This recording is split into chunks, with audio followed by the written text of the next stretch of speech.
Yo, what's going on, ladies and gentlemen? I just wanted to talk about this story here, right? So it's funny, you go through headlines at times, right? And like you see a headline and you think you feel one way. The problem with most people is they don't go and read a whole story.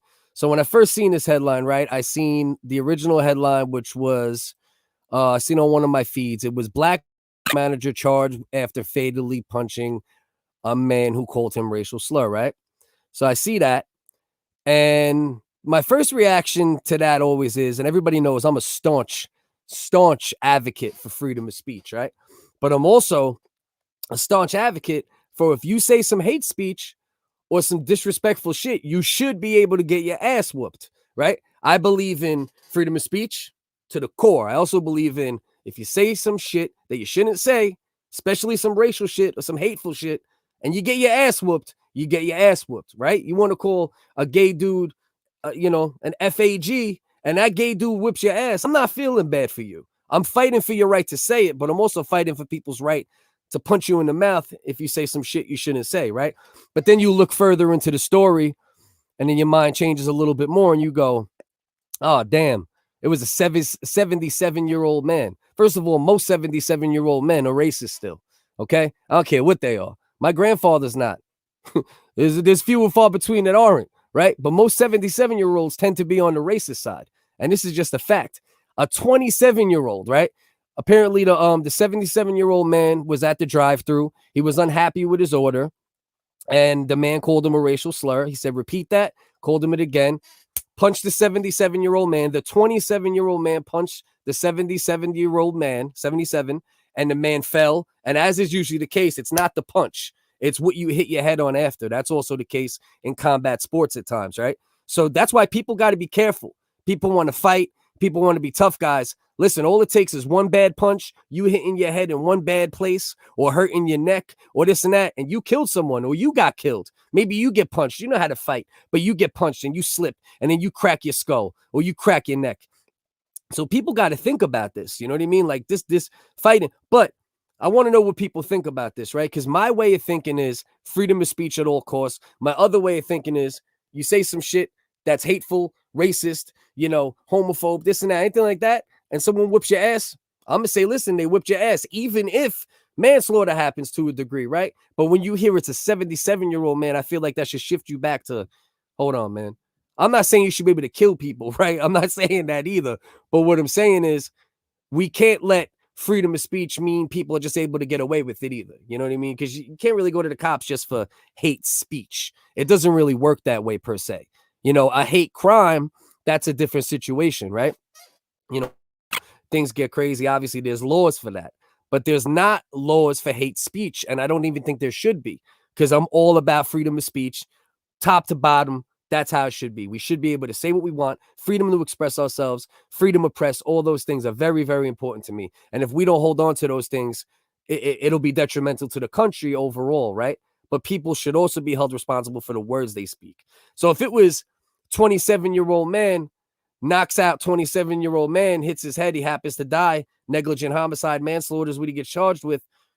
I think there should be some flexibility in it to a degree. I don't think anybody should be able to just talk to a woman how they want, or anybody, even a white person, even if it's a black dude and he's going on a cracker rant. You know what I mean? And the white dude happens to know how to fight, happens to handle his business, knocks the guy out, shit happens. I think that should be considered in court cases and considered in sentencing and things of that nature. Maybe I'm out of my mind, but that's how I feel.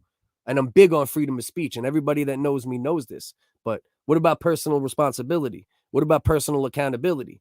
But also, what about don't knock out a fucking 77-year-old man, you pussy? So this particular dude, even though the 77-year-old man was being racist, I tend to say, fuck that, regardless, because why are you knocking out a 77-year-old man? A 77-year-old's being racist? Oh, wow. Is water wet? Is the sky blue?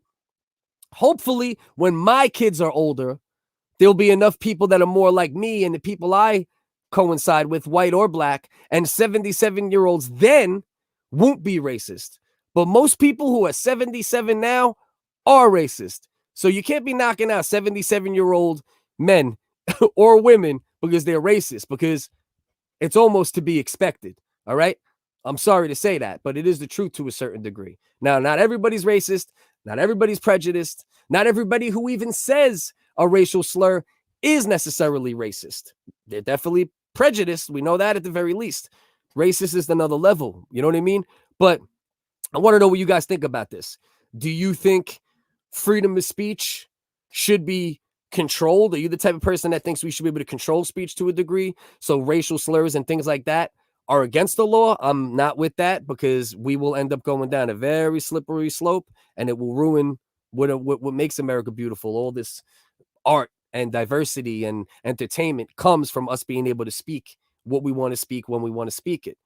But what's your thoughts on if it's a 27-year-old and a 27-year-old and a mistake happens in a fight and someone dies, but it started out with racism or started out with hatred? You know, do you guys think that that should be considered in court cases a bit?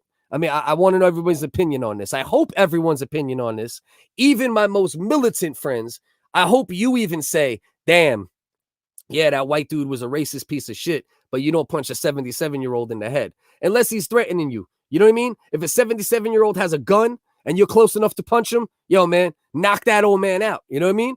Put that old man out. Don't matter what happens. He has a knife. He's close enough. If you can't disarm him, you got to do what you got to do to protect you and your family. I understand that. But you can't knock out and kill a 77-year-old man just because he's a racist piece of shit. Okay?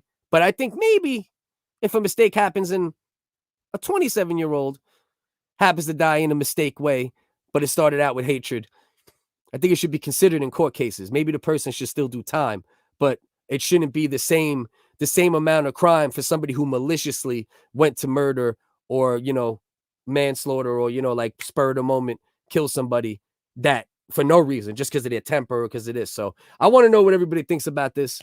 Anybody who watches this, I appreciate you. I'm going to be on my Instagram a lot more. Okay. At Focus CDS is going to be the social commentary. The independent music are going to be highlighting myself and many other talented independent artists I know, from hip hop to singing to sketches to comedy to this to that. So you're going to find most of that on at Focus CDS, that and Combat Sports. At Whitest Guy, that's all the comedy. We also have the YouTube channels that we're going to start putting resources into again. One of them is Focus CDS, same thing. Not at, but just that's the channel name, Focus CDS. Okay, get with us there, subscribe. We had an old YouTube that used to generate money. It got shut down. Hopefully, we'll be able to keep this one alive. And then the comedy YouTube we're going to be putting a lot more into is Comedy is Medicine, because that's the brand. Comedy is Medicine is the brand for that. Very High Frequency is the brand for the social commentary. Scrapper Tap, that's the brand for the fight sports. Hip Hop Don't Sleep, that's the hip hop brand. And we're going to be doing a lot of live streaming. I'm multi-streaming this right now to like 4 or 5 places. We're looking for people to have on podcasts, to have conversations with, to network with, to make money with ultimately. Much love to everybody. Hope everyone's having a beautiful day. I appreciate all of the craziness in this world, and we all should appreciate it, and we all should look to it, learn from it, be entertained by it at times, but don't hate it. Okay? Don't hate different opinions. Don't hate people because they're this or they're that, or you think they're this or they're that because of an opinion they have. Don't make assumptions. Stop with the hypocrisy. Show love, get love. I'll talk to you soon, man.